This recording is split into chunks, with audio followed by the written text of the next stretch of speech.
বৃষ্টির দিনে যদি অতিথি আসে তাও যদি সেটা নিজের আপনজন হয় তাহলে ব্যাপারটা কিন্তু মন্দ হয় না।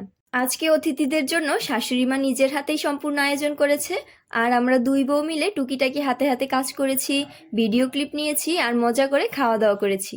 তো দেখো, সকাল সকালই দিদি কিন্তু সামনের রুমের খাটে সুন্দর দেখে একটা বিছানার চাদর পেতেছে, আর মা এদিকে রান্না বান্নার কাজে লেগে পড়েছে।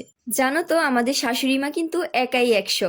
যখন শুনে ঘরে কোনো অতিথি আসবে, মা সকাল থেকে কি কি রান্না হবে মানে একাই সবকিছুর তোড়জোড় শুরু করে দেয়।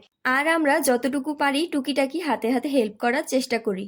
মা না সবসময় একটা কথাই বলে, আমি যতদিন সুস্থ সবল আছি ততদিন সংসারের দায়িত্ব পালন করার চেষ্টা করব। আর যখন পারবো না সেটা তো তোরা দেখবি। যাই হোক, আজকে কিন্তু মা অনেক কিছু রান্না করেছে। 3 রকমের ভাজি, ভর্তা, পেঁয়াজ টমেটো দিয়ে ট্যাংরা মাছের চচ্চড়ি, কাঁচা কলা আলু দিয়ে রুই মাছের ঝোল, সাথে মাংস। কিন্তু এর মধ্যে অর্ধেক ক্লিপ নেওয়াও হয়নি আর তোমাদের সাথে শেয়ারও করতে পারিনি। তো দেখো, দিদি এদিকে মাংস মাখতে মাখতে অতিথিরা চলে এসেছিল। তাই দিদি অতিথিদের জন্য শরবত বানিয়েছে, সাথে রসমালাই দিয়েছে। অতিথিকে জানো তো, অতিথি হলো আমার মাসি। আসলে কিছুদিন আগে যেহেতু অক্ষয়ের জন্মদিন ছিল তখন আমার মাও এসেছিল।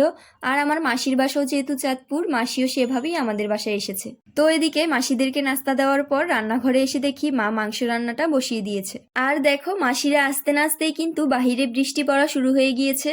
ঘরে মাংসের গন্ধ, বাহিরে ঝমঝমিয়ে বৃষ্টি পড়া দেখা, ব্যাপারটা খুব সুন্দর না?